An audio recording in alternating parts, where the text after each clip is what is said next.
Or is it just one time you're at the casino and you just happen to make a video and then you see the people grab onto it? Like, how does this start? Again, like you said, might have to have them on because we got to know the answers. Listen, if you're a person that naturally says line it up, buttercup, you're a lot more entrepreneurial than me.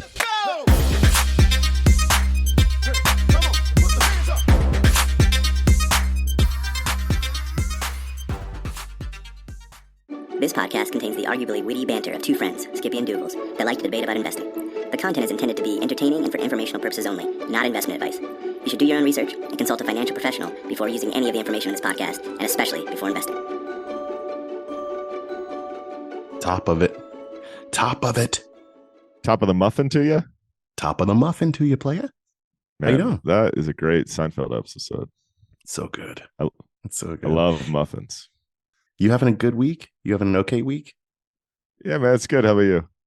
I had a good week. It was a lot of family time. You know, we always do 4th of July, just out and about with the fam. So it was nice. What really made my week good is I was expecting to pay a 3-month penalty for interest. But the U.S. government just likes me, man. I guess my taxes must be up in tip-top shape, ready to go. These are I bonds you're talking about, right? These are I bonds. So we've been discussing I bonds for years now. Give the people what they need. Give the people what they need right now. Well, I mean, the great news is, and we like to brag about this on the show, I know we made our listeners thousands of dollars worth of interest with I bonds because we had a good response when we first mentioned it. And we actually, I think we got to it before almost anybody. I mean, we got to very early on when the I bond interest rate went all the way up to 9%. Because they track inflation. So I had a couple tranches. I'm going to call them tranches, a couple investments in I bonds. Sounds like an aggressive term. Some in 2021, some that I made in 2021, some that I made in 2022. And I did my first redemption there. According to the letter of the law, Doogles, as both you and I have read it, if you hold the I bonds for less than 5 years, you should be subject to a 3-month penalty. I decided that I wanted to transfer those funds from something that was making 3% to something that's making 5.5%, basically. And so I was willing to pay that penalty. The breaking news, Doogles, I can't guarantee this happens for everyone else, but for me, they didn't charge me any interest whatsoever. Does it happen at tax time, maybe? Yeah, maybe that's what I'm wondering. I expected them to just withhold those funds because why not? It's simpler that way. Yeah. But maybe that will show up on my tax bill. Yeah. And can I back us up a moment just to give a summary of I bonds for a moment? Because we talked about it a bunch. But so I bonds are savings bonds that are issued by the U.S. government. And generally speaking, I'm going to hit on some of what Skippy just hit on there. But generally speaking, if you hold I bonds for 30 years that they're meant to be held, right, you get back, just like with any bond, you get back the amount that you put in, right, all the principal plus all the interest that you earn. And the interest from I bonds are calculated based on 2 factors. One is there's a base rate that's like think about like prime interest rate, right? There's like a baseline interest rate depending on where interest rates are at the time. Then you get added on this, what I'll call an inflation premium, effectively on top of that. So if inflation's higher, I bonds are paying out more. So it's the addition of those two. And as Skippy mentioned a couple years ago, that the interest rates were like around 0% effectively. But then you had this huge inflation rate, right? When inflation went up. And so it was, I think 9.86%. It was something like 9.62. I think that was what it was, if I remember correctly. I was going to give 9.68. Point is, anyway, I mean, it was high. Gosh, it was high. I didn't give enough detail, Douglas, and then you give way too much. Basically, I bonds, the rate resets every 6 months, largely based on inflation. And it went, you got, like, we both got 6 months of 9+%. Then we got 6 more months of 6-something%. Yep, that's and right. And now then it reset down to 3-something, and who knows where it will go from here. But you had at least a year's worth of interest where it was like the best risk-free rate you could get. It was a no-brainer to take advantage of. You're totally right. They probably are going to come get me at tax time. I was shocked that they didn't just take it out in the first place. But the general PSA here, which I probably did a poor job of, just like, it might be time. We know you threw some money in there to look at that, see what your other alternatives are, and consider when or if to make the move, because now high yield savings accounts and money market funds and other vehicles can get you in the range of 5% in a way that's effectively risk free. So I bonds aren't the clear undisputed winner anymore. It's worth some analysis. Which they were. Yeah, that's exactly right. And I'm personally, everyone is always research recommendations. Go do your research. I think my first tranche going to be able to sell that next month, because then I'll lose assuming that the interest rate gets lost, I'm going to lose the right 3 months. If you're maximizing that cash, it's worthwhile doing some research. And if you bought them, figuring out when the right time to sell is. So that's based on your own personal circumstance. I-bonds, man. I-bonds. It was beautiful. Beautiful. Can you even imagine? I still get like a smiley face in my stomach just thinking about it. That was so lovely. Smiley face in your stomach. Okay, I'm going to reach into the fishbowl. Speaking of smiley faces and stomachs, I'm going to reach in the fishbowl. This is so unrelated to that. But I want to talk about this piece in Nature that came out that I found to be it's a worthwhile read, although these pieces can get quite scientific, and so it could be boring, but I want to hit y'all with some of the key points here. So this piece is called The Persistence of Cognitive Biases in Financial Decisions Across Economic Groups. So there were 755 authors or something like that in here, so I won't even name them all because there's so many authors to this piece. I'm not sure how you write a piece with this many authors. There's so many authors to this piece, so I won't name them. But here's what I'll say.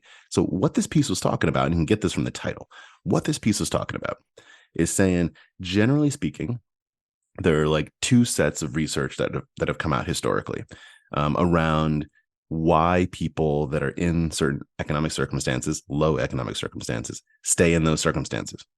One piece of research, or one body of research, generally says low-income folks make bad decisions. Like, that's what it's about. If you're in a low-income circumstance, you make bad decisions, therefore you can't get out of that low-income circumstance. Then there's this whole other body of research that says that low-income people just have different environment effectively. And so even if you make okay financial decisions or good financial decisions, it doesn't end up mattering because you have narrower margins, meaning you can make a good financial decision that could net you $500 generally, but you get hit with a car payment, and therefore like you effectively you just can't get out of it, right? So there's two different bodies of research. So this piece was saying, what if we test some hypotheses to see like which body of research is more correct? Mm-hmm. Does that background make sense to you before I dive in? Any other clarity I can provide there? It does. I'm trying to think of a simpler way to say it. There's a hypothesis that the lower income crowd might inherently make less optimal decisions. So that's one kind of hypothesis. And another is more that there's factors that lead to those optics when they might actually not be true. It's one of those things it's important, I think, to get rid of bias that just says that if you're poor, it's because you're dumb. Like, right? Like, that's important. And so they tested these three hypotheses in this piece.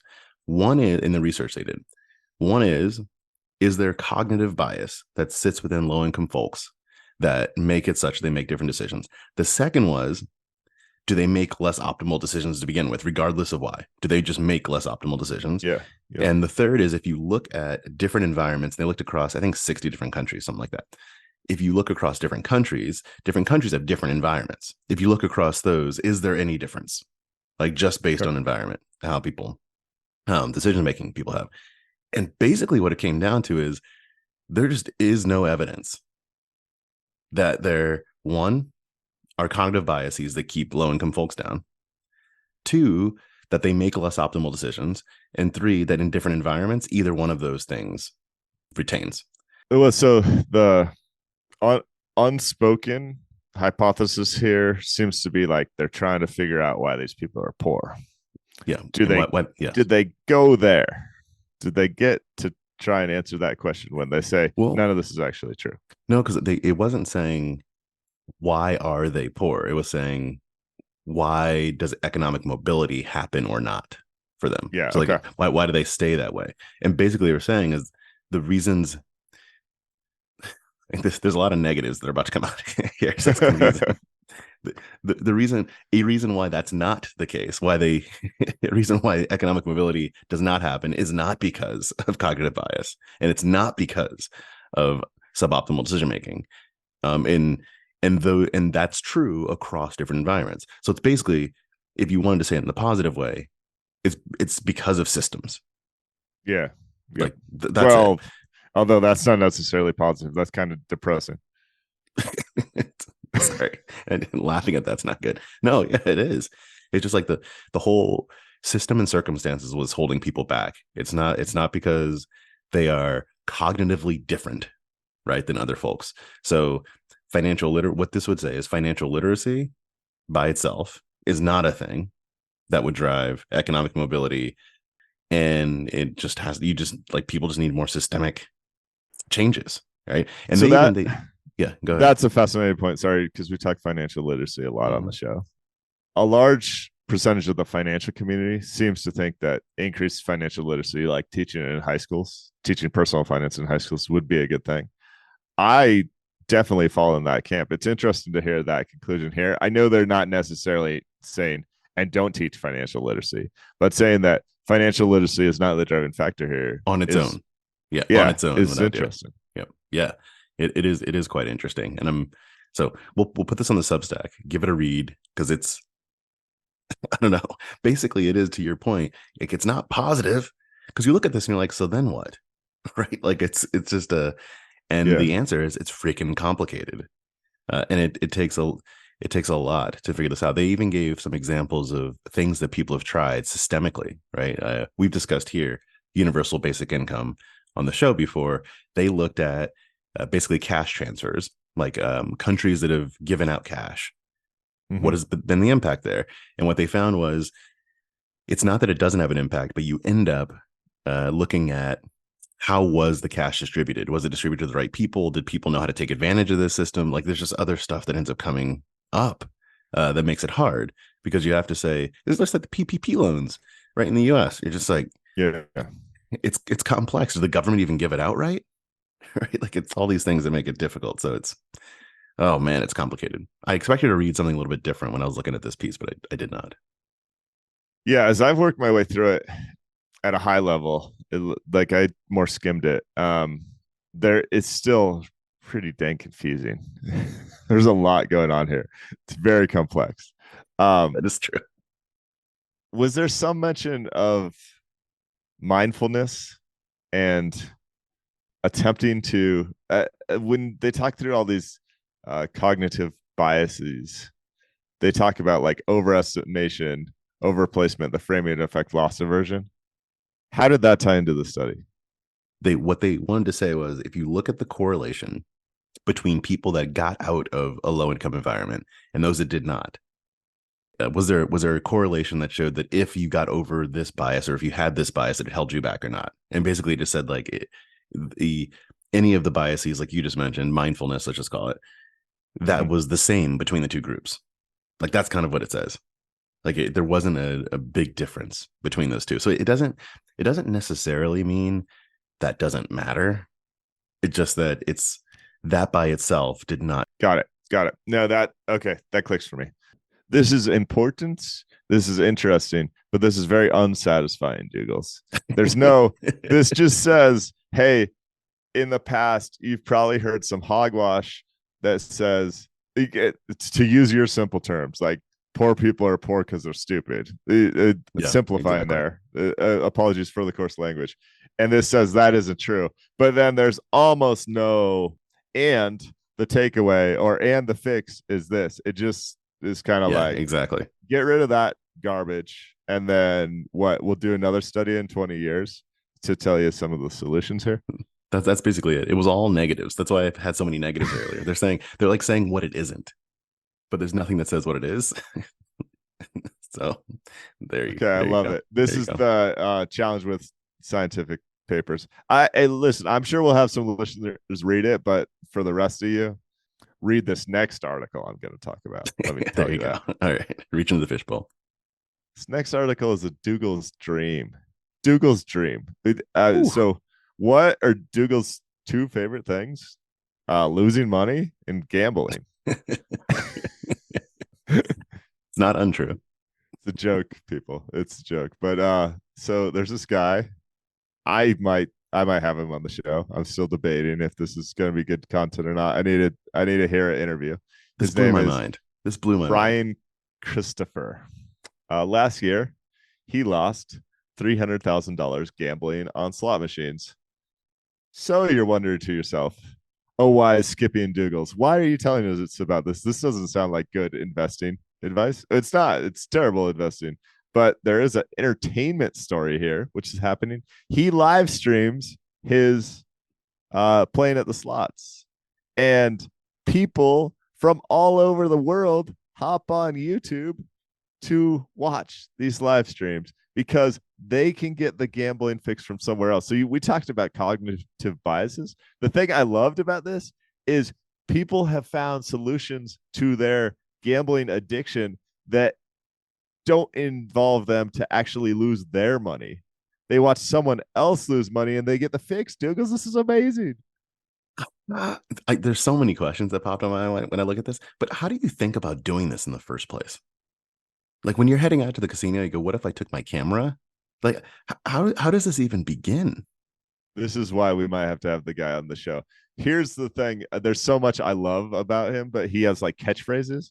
He says, line it up, buttercup. And then, oh, I got to find the one when he loses. He's like a catchphrase for loses because he's not allowed to cuss or anything. That's rude. But yeah, that's rude. So his fans are so enthusiastic they call themselves the Rudies. They have live meetups. He has a team of 10 employees, and here's all they say about his revenue figures from the YouTube channel. Mm-hmm. He makes money. So he loses $300,000, loses $300,000 a year gambling, has YouTube subscribers around 600K, Facebook followers around 700K, pays 10 employees, and still comes out on top. This guy, this is something. We talked about the additional IRS agents, man. Who is doing his audits and being like, all right, so you're a professional gambler / YouTuber who is making buku wuku, as Doogles would say. This is insane. I love every aspect of this. I just don't even know what to do with it. I agree that, look, when people figure out some entrepreneurial spirit to bring into new areas, I'm all about it. And this confuses the crap out of me. How in the heck is this a business? 10 employees? Are you kidding me with that? 10 employees? Slicing and dicing the videos. Again, I just don't know what is the day, like the morning you wake up and you go, I've got it. I've got the idea. I'm going to head out to the casino. I'm going to pull out my smartphone. Or is it just one time you're at the casino and you just happen to make a video and then you see the people grab onto it? Like, how does this start? Again, like you said, might have to have them on because we got to know the answers. Listen, if you're a person that naturally says line it up, buttercup, you're a lot more entrepreneurial than me. That is true. If that's your natural state of being, then that's just you're just a different animal. Yeah. Props to Brian. This is super sweet. I haven't had time, and I don't know that I ever will, to watch his YouTube videos, but I'm intrigued. And Doogles, sorry, let's talk cognitive biases and tie it back to investing like we often do. I think it's really cool. There might be, so he has 600,000 subscribers. There might be 10,000 of those people that are like truly addicted to gambling and have to get their fix.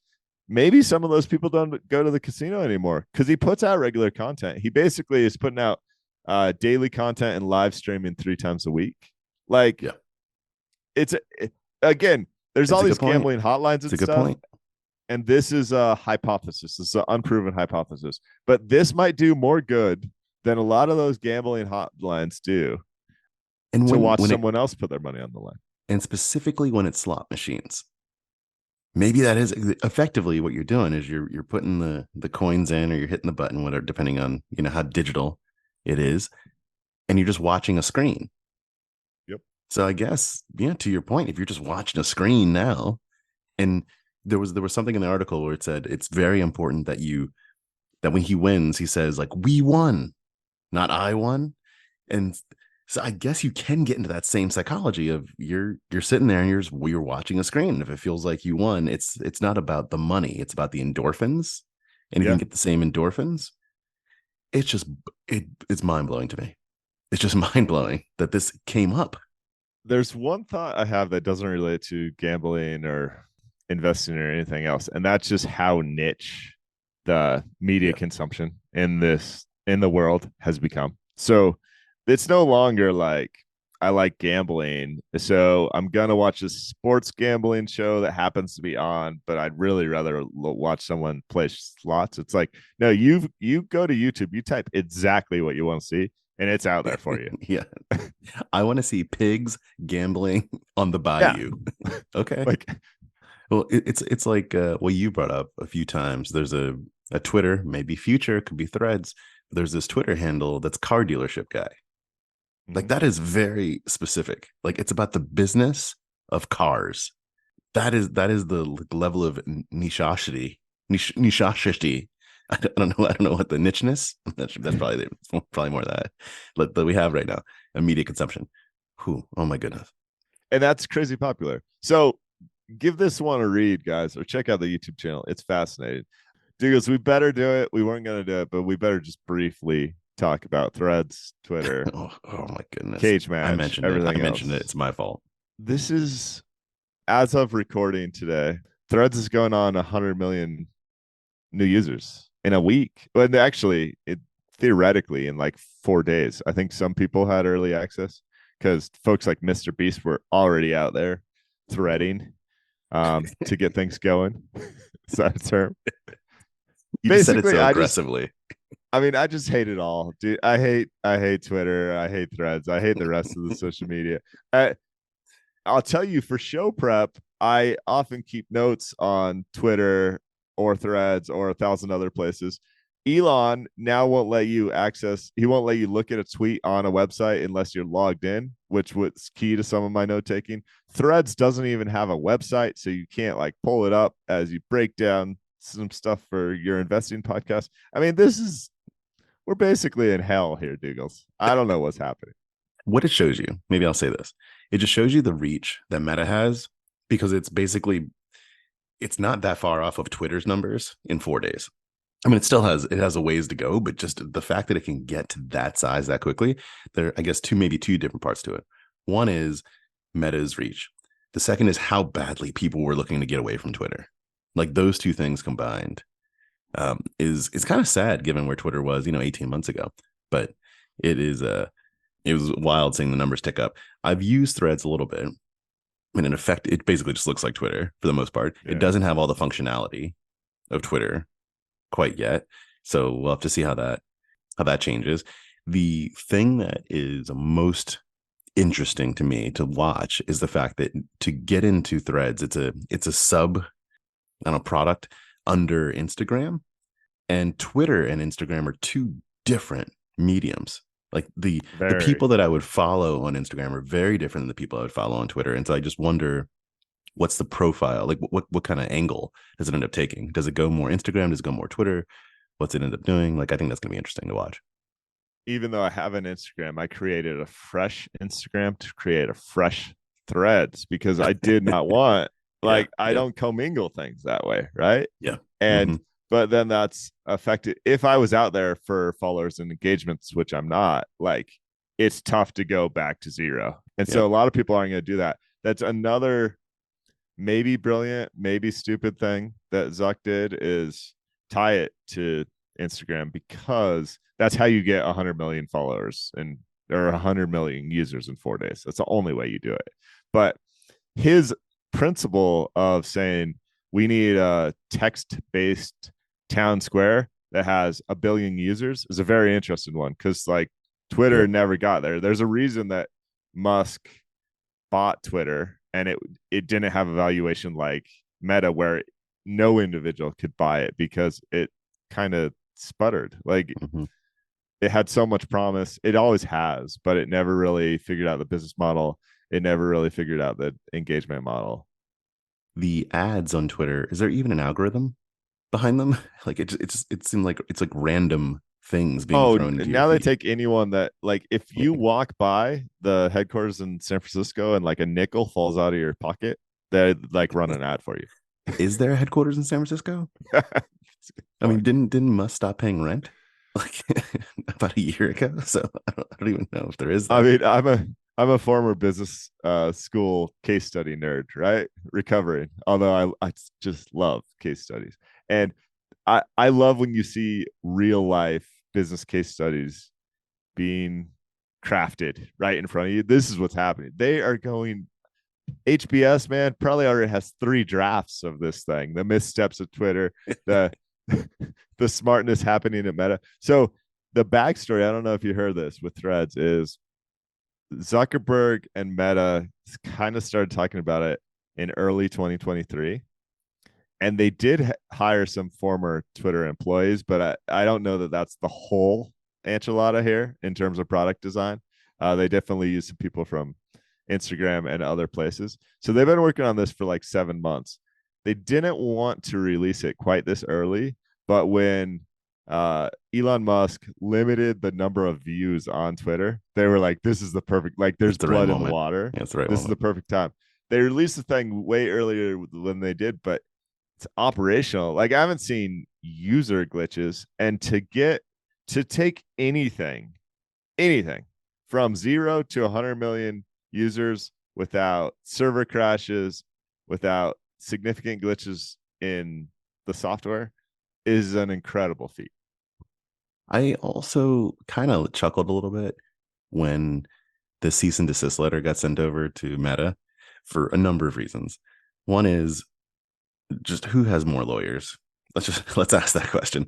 The second is like, what trade secrets? I mean, Twitter is not a complicated product. I'm not saying that there weren't smart people that put thought into like design and all that stuff, but it's it's a feed, which I think Meta figured out how to do a feed like quite a while ago. Like it's not I don't know what trade secrets, right, are going to be that valuable, but I had to chuckle a little bit. I kind of can't wait to see where that goes. I mean, I don't think it would go anywhere because there's 7 other Twitter competitors that they haven't sued. Exactly. The only reason they haven't sued them is because they don't have 100 million users. But well, no, that's not the only reason. It's also because there was not a cage match that was threatened between the CEOs in other cases. Oh, okay, Doogles. Yeah, there you go. Okay, I'm gonna reach into the fishbowl to talk about this is gonna be my second topic that also is just about negatives with no positive on the other side. So I apologize. There's this Wall Street Journal piece by John Sendrew, I think is how you pronounce his name. Why interest rates don't cool inflation enough. They hit the wrong places. The reason I said it's about negatives, not positives, because it doesn't say what the right places are. It just says that in interest rates, the rising interest rates are not decreasing prices or not having the effect of the economy in the places where prices are going up the most. That's basically what it's saying.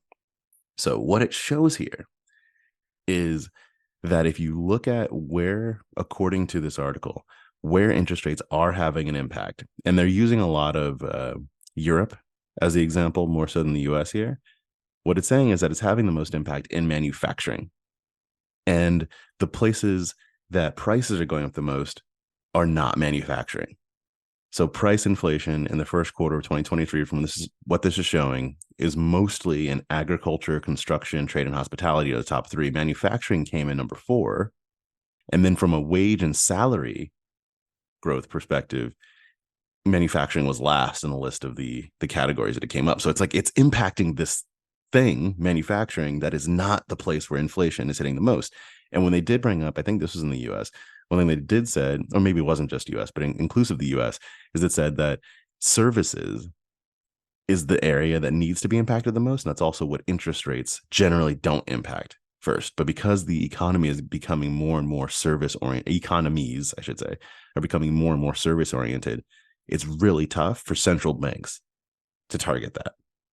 Remember your boy, not my boy at all, Neil Kashkari with the Minneapolis Fed? Yes. Definitely not my boy. When he goes on PBS Frontline and other places, and they go the reverse, right? Let's think about the inverse. Let's use some Munger thought process here. When they were cutting rates to try and help boost people during the pandemic, and they were like, "Hey, Neil, boy, you're making all these billionaires and trillionaires. I don't think there's any trillionaires, billionaires, millionaires, way richer with your monetary policy, and you're helping the guy that works at McDonald's by like 2 cents. Yeah. Isn't this all backwards? He kind of says like, yeah, but it's the best tool we got, and I'm here to help the guy at McDonald's. That's my Neil Kashkari impression. And we go, That's pretty good. That's pretty good. Okay. Well, this article saying the reverse is also true, right? It's saying, oh, well, the thought is we need to get inflation under control. We're going to raise rates. And then there's going to be all this collateral damage. And we're going to impact places that aren't a direct correlation to the main problem. But I'm telling you, Neil Kashkari is sitting there going, yeah, but this is the best we got. What else are we supposed to do, Doogles? The thing that kind of confused me a bit is it's complex. Economies are very complex. And so it's hard to look at this in a simple way. But why wouldn't interest rates impact service businesses? I understand the lag would be greater. Like you have to wait longer, but doesn't it impact everyone? I mean, if you have debt, like it absolutely does. Yeah. And that was going to be my main talking point before I did the Neil Kashkari jokes, is like, it will get there. It's absolutely going to get there. It's just going to take some time. But what this article is saying is like, yeah, but why do you want to hurt manufacturing so much as a means to the end? And I think I'm saying, and really my example with the Fed is, I think the Fed would say, even Jay Powell would say, this is the best we got, guys. You got to do what you got to do. Yeah, like, because we can't just say this subset of the economy needs different rules than manufacturing. It doesn't work that way.